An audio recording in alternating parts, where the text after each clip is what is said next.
And today we have once again our commentary on the unpublished writings of Paramhansa Yogananda.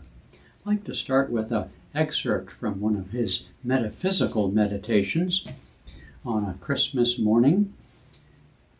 He writes, "Celebrate the birth of Christ in the cradle of your consciousness during the Christmas season. Let his vast perception in nature, in space, and in universal love be felt within your heart." I'm going to continue, even as we approach these next few days for Christmas 2021, but I'm going to continue with readings from the Bible on the second coming of Christ. And this publication was in Yogananda's East-West magazine in August of 1933. And it's on the question of the money changers, and it's part 2. I don't see my part 1 anywhere. But anyway, I thought it was interesting because of the question, the issue of the commercialization of Christmas. So this is actually not from Matthew chapter 5 as I've been doing, but this shows John chapter 2, 13 to 17. "And Jesus went up to Jerusalem, and found in the temple those that sold oxen and sheep and doves, and the changers of money sitting. And when he had made a scourge of small cords, he drove them all out of the temple, and the sheep and the oxen, and poured out the changers' money, and overthrew the tables, and said unto them that sold doves, Take these things hence, make not my Father's house a house of merchandise." And so Yogananda writes, in the foregoing passages, it looks as if the great Son of God, Jesus, should have become angry and made a scourge of cords with which to hit the money changers. It looks like he's contradicting his own saying, turn the other cheek. But then he goes on to write, Jesus used the cord more or less to scare these grown-up, ignorant children of God, and to send them away so they would not desecrate the house of God. He meant that merchandise in the house of prayer was a distraction, just as putting an altar and preaching in a retail store would be a distraction to the store. Jesus was saying, concentrate on one thing at a time as appropriate. And so he didn't hurt anyone, and nor was he internally angry. He put on a show of anger to frighten the big naughty children who were trading in God's house. If he was really angry, he could have used his divine powers to destroy them all.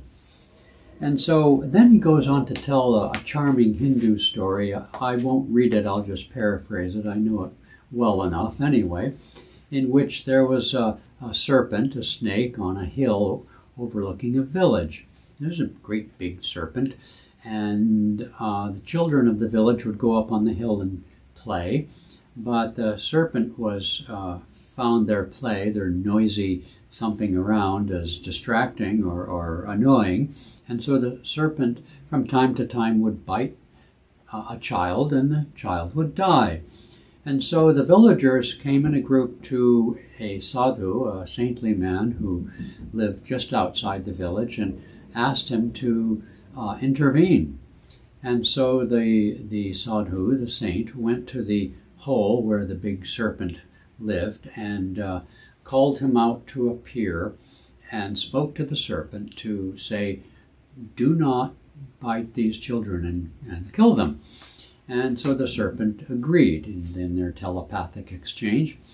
And so the serpent stopped doing that. He would stay in his snaky hole when the kids came out to play.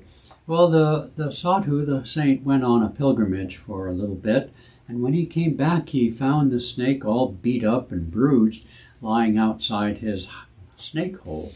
And he said, "Well, what happened?" And the snake explained that, "Well, I stopped biting and bothering the children, and when I would be out sunning myself, they started to, because they saw that I was not being aggressive towards them, they started throwing stones at me and hurt." And the saint said to him, "Well, listen, you fool, he said, you silly snake. I said, don't bite them, but you can hiss. And so it is that one should not be a doormat. In other words, the teaching not to be angry. So, not sure why Yogananda went off on that tangent as it relates to the money changers, but he was saying Jesus distinctly advises that churches should be places of worship and not places for sale of things. But then he goes on, it's all right to sell Bibles or books in the temples if they are sold with the spirit of rendering continuous spiritual service. Using the proceeds of such sales to print more books like that or for other spiritual purpose is all right. Whereas, and this is what he writes, whereas selling a gun in a church is contradictory to the vibration of the holy place. So his is a common sense approach, and so I wanted to segue into Christmas, as I said in the beginning, just briefly. A lot of people decry the materialization of Christmas, and that's certainly understood. If there's no Christ meditation, no Christ worship, etc. at all, and it's just all about gifts and children getting all excited about their gifts, of course, that's commercialization. But to give gifts is not commercialization. And for the retail people to, make available special things for Christmas, that's perfectly fine. It's all in a matter of what's appropriate and in balance. In this secular society where we have many faith traditions and many people who have no faith tradition, then even the retailers have to be a little bit discreet. We've had issues about putting nativity signs on public places and government buildings or schools, and those all have to be dealt with, admittedly.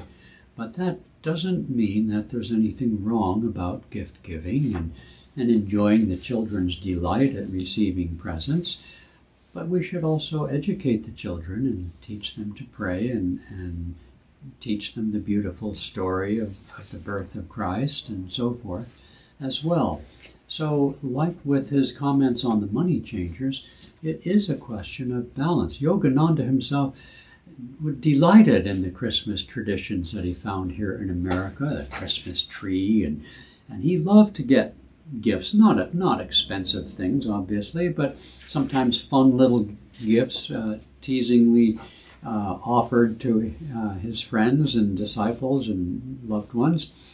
And this is the spirit in which we should enjoy. It's a spirit in which we feel our oneness, our Christ in all, and to express appreciation, starting with Thanksgiving. It's a wonderful tradition, Thanksgiving that is, that America has begun.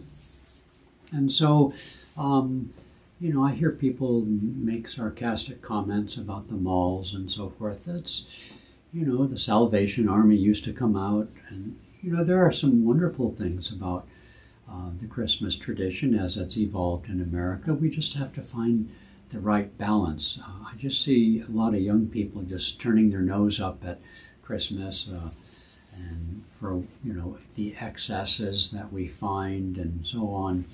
But why throw the baby out with the bathwater? Let's enjoy Christmas and enjoy the spirit of giving, the spirit of our connection and spirit of appreciation. It's fun to give a gift. I'm terrible at giving gifts.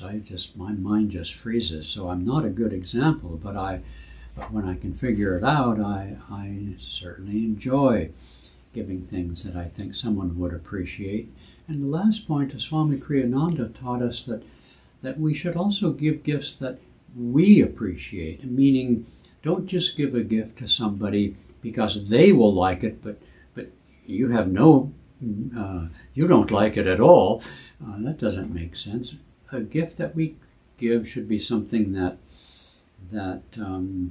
we treasure in some way or appreciate in some way, a gift we would like to give. And presumably, hopefully, that the person to whom we give it would like and will appreciate receiving it. So it's a both and. This frenzy of shopping lists, and you check off and you get all sorts of dorky things for people that they don't need and don't want. I'm not talking about that, nor am I talking about expensive gifts. But the concept of gift giving from the heart, which we have in our Ananda communities, people bake bread and make little things, that's very sweet. And we have the tradition of Divine Mother giving, where it's done anonymously, especially in groups, so you're not having to deal with a lot of gifts. Someone picks a name for you in the group, and you buy them a little present, and it's anonymous, as Jesus recommended for gift giving sometimes. So let's not throw the whole thing out altogether. And in our communities and our neighborhoods, all the Christmas lights, it's quite beautiful. It's a wonderful thing to do. So let's celebrate Christmas with a pure heart. Okay,